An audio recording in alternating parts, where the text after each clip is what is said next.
Bonjour tout le monde, ici Patrick Leroux, expert en motivation et performance et coach d'affaires.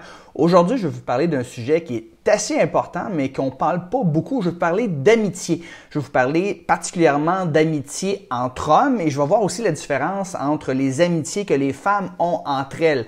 Alors, c'est un sujet qui est très peu discuté. Le week-end dernier, j'étais avec ma conjointe, on était sur le bord du feu, à la maison de campagne et on avait cette discussion-là sur l'amitié. On n'avait pas les enfants durant ce week-end-là, donc on avait plus de temps pour philosopher sur des choses sur lesquelles on n'a pas nécessairement le temps habituellement de parler. Alors, on a parlé pendant 1 heure ou 2, puis par la suite, je suis allé sur Internet, puis j'ai poussé plus loin la réflexion. J'ai essayé de trouver des articles qui existaient sur les amitiés entre hommes et je vais vous avouer qu'il n'y a pas grand-chose qui existe, en français particulièrement.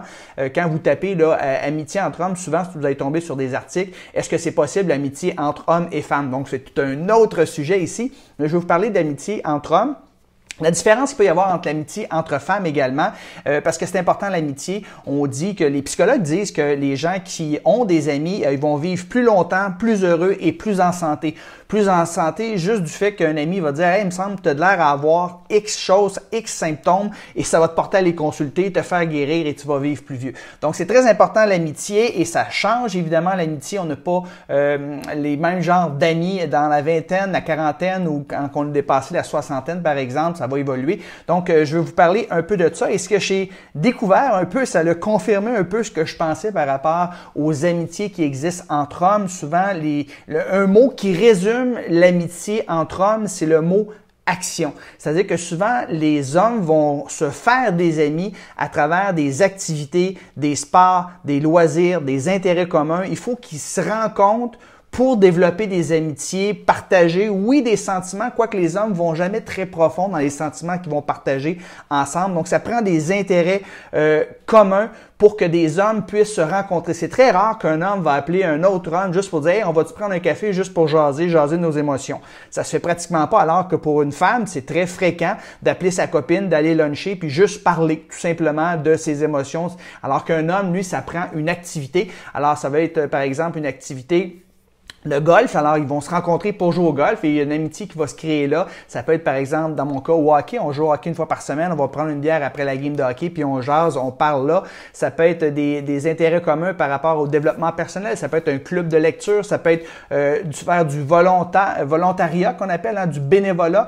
Alors on va se rencontrer, on a une activité qu'on va faire en commun. Et très souvent, les hommes ne parleront pas nécessairement à l'autre homme, à leur ami homme, de leur faiblesses, de leurs problèmes qu'ils ont. Les hommes, ça a un ego assez élevé, et assez grand et ça veut pas perdre la face. Alors qu'une femme va être très vulnérable, va parler de ses problèmes à une autre femme, alors que les gars, les amitiés en termes de profondeur émotionnelle ne sont pas et n'ont pas besoin d'être aussi profonds que dans le cas des femmes. L'amitié entre femmes, c'est très émotionnel. L'amitié entre hommes, c'est beaucoup humoristique. Alors les hommes vont s'agacer. Ils vont vraiment se compter des blagues, ils vont se donner des bines sur le bras, ils vont essayer de toujours faire rire l'autre personne. Alors, c'est assez superficiel, je dirais, alors que les femmes, ils vont beaucoup plus profondément dans leurs relations, dans leurs émotions, dans leur intimité. Et c'est plus physique également, une relation entre femmes qui vont se toucher, se coller, s'embrasser, alors que c'est très rare que les gars vont se toucher. Évidemment, quoique de plus en plus, on voit ça. Moi, je fais ça avec mes amis, des bons amis, quand on se voit, on se donne même plus la main, on se donne des accolades. Même on voit souvent en France, en Europe, qui se font la bise, donc sont un peu plus physiques qu'ici, nous, en Amérique du Nord. Donc, on dit que les hommes s'ouvrent moins émotionnellement, sont moins physiques, moins expressifs que les femmes. Donc, c'est ce que j'ai découvert à travers les lectures que j'ai faites et ça fait bien du bon sens. Et souvent, un homme va s'ouvrir plus à une femme qui va s'ouvrir à un homme, par exemple, si on demande à un homme, c'est qui ton meilleur ami? Souvent, l'homme va répondre « c'est ma femme » parce que c'est avec sa femme qu'il va communiquer le plus, qu'il va s'ouvrir le plus émotionnellement. Alors que si on demande à une femme « c'est qui ton meilleur ami », il répondra pas nécessairement leur conjoint, leur mari. Ils vont répondre José, Manon ou Sophie. Ils vont répondre une autre femme. Alors que pour l'homme, c'est souvent sa femme qui est sa meilleure amie. L'amitié, on dit que l'amitié entre hommes, c'est souvent d'épaule à épaule. On allait chasser avant, on est souvent à côté, on fait des activités. Alors que l'amitié entre femmes, c'est souvent face à face. alors qu'on est capable de se regarder droit dans les yeux. On n'est pas obligé de faire une activité ensemble pour se parler. Il y a 4 sortes d'amis selon un expert. Alors, il y a les must friends qu'on appelle. Souvent, on a 1, 2 ou 3 ces gens-là. C'est des gens qui vont venir te chercher à l'autre bout du monde si tu as un problème. Donc, ils sont très rares. Alors, ça, on appelle ça les must friends.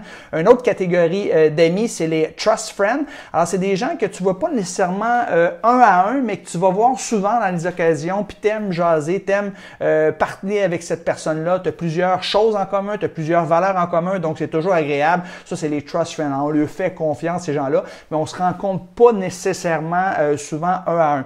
Ensuite, il y a les friends, les amis en général. Alors ça, on pourrait dire les connaissances. Alors, c'est plutôt superficiel. Ça peut être des gens qu'on côtoie au bureau, par exemple. C'est des amis, on les connaît, ils nous connaissent un petit peu, mais on se rencontre pas nécessairement un à un. On s'appelle pas nécessairement, mais ce sont des amis, des connaissances. Et finalement, le 4e type d'amis, c'est les rust friends. Alors, ce sont les vieux amis, les amis qu'on a depuis la maternelle, le secondaire, l'université, qu'on a depuis très, très longtemps.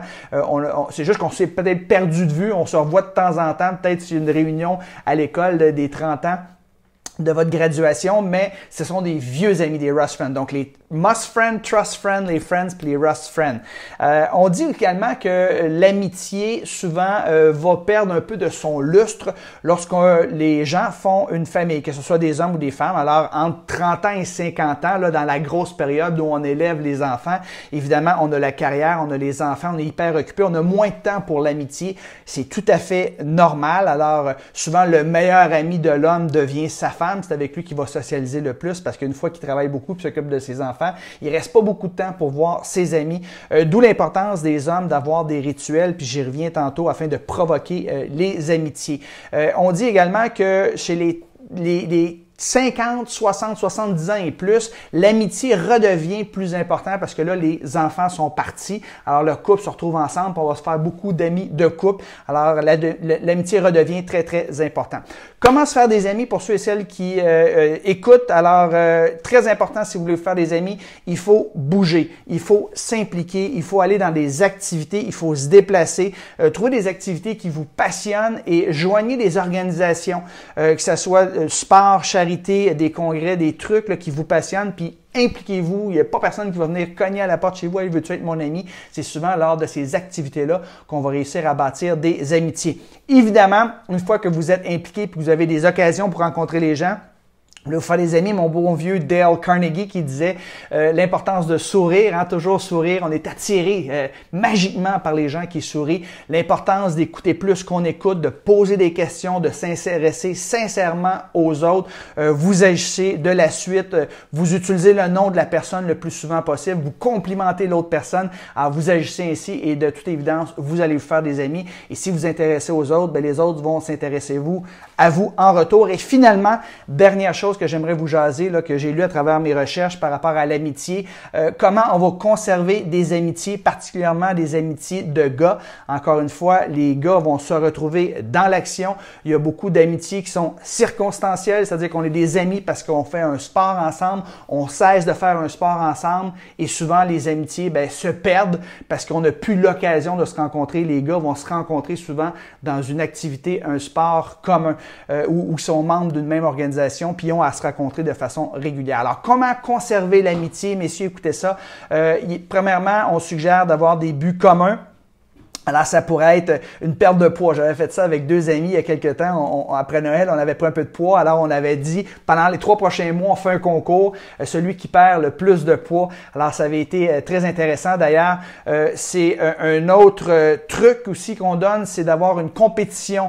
Une compétition sincère, le fun, honnête avec un ami. Ça peut être, on se fait pousser la barbe, un ou 2 amis, puis celui qui a la plus longue barbe après tant de semaines, par exemple, ça pourrait être drôle. Pas d'alcool, on fait un défi, par exemple, pas d'alcool pendant un mois, puis on se tire la pipe un et l'autre, ou pas de dessert, par exemple. Ça pourrait être des compétitions, jouer au poker, jouer au golf, jouer au hockey. Alors, faire des trucs comme ça pour l'amitié, c'est très, très fort, c'est très solidifiant. Alors, ça aide à renforcer, puis à solidifier, puis à conserver l'amitié. Une autre chose qui est très importante pour les hommes, mesdames, si vous écoutez, un voyage annuel de boys. Ça, c'est hyper important. Alors, c'est pour ça que les hommes aiment tant aller une fois par année à la pêche, à la chasse. Dans mon cas, je fais un voyage de moto. J'ai déjà fait un voyage de golf également, quoique ça n'a jamais été annuel, mais depuis plusieurs années, une dizaine d'années, je fais un voyage de moto une semaine par année, ou du moins 4 jours avec des chums. Et ça, c'est hyper important pour les gars, se retrouver entre eux autres, à l'extérieur, pas de famille, pas d'enfants, pas de conjointe. C'est un besoin, je vous dirais, et ça aide à conserver l'amitié. Et mes chums de moto, je vous dirais, c'est quasiment la seule semaine dans l'année où je les vois. Je les vois peut-être une ou deux ou trois autres fois maximum dans l'année, mais ne serait-ce que cette semaine-là, c'est hyper important. C'est une des choses que je look for le plus durant une année. Et finalement, on parle de faire Guys Night Out et c'est la même chose Girls Night Out, avoir de temps en temps des sorties de boys ou des sorties de femmes où les couples ne sont pas nécessairement invités,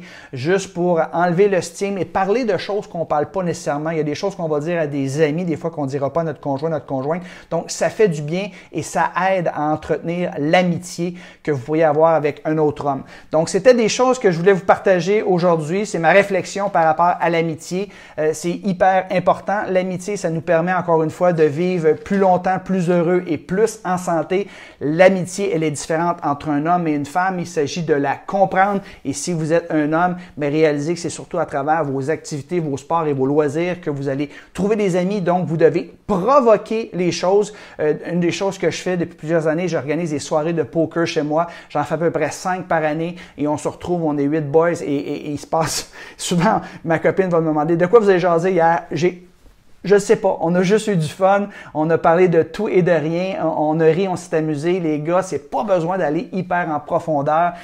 Souvent, une anecdote, ma copine va dire, savais-tu que telle personne vit telle chose, sa femme me jasait ça d'autres fois et il m'en a pas du tout parlé durant la soirée. Les gars n'ont pas besoin d'aller profondément, émotionnellement pour connecter. Il s'agit d'avoir quelque chose qui est rassembleur, donc un sport, une activité. Donc, provoquez les choses, joignez des organisations, c'est comme ça que vous allez faire des amis. Alors, j'espère que vous avez apprécié cette vidéo. Si vous aimeriez en savoir plus sur comment vivre une vie d'abondance, créer votre vie idéale, parce que l'amitié, c'est une partie de ça, bien, je vous invite à écouter mon webinaire qui s'intitule « 7 idées pour avoir une vie extraordinaire, une vie d'abondance, pour vivre votre vie idéale ». Je vais mettre le lien sous la vidéo ici. Sur ça, je vous souhaite une belle fin de journée. N'hésitez pas à commenter, à me donner des pouces en l'air, s'il vous plaît. Posez-moi des questions, ça va me faire plaisir d'y répondre. Sur ça, je vous souhaite une belle fin de journée. Bye bye tout le monde.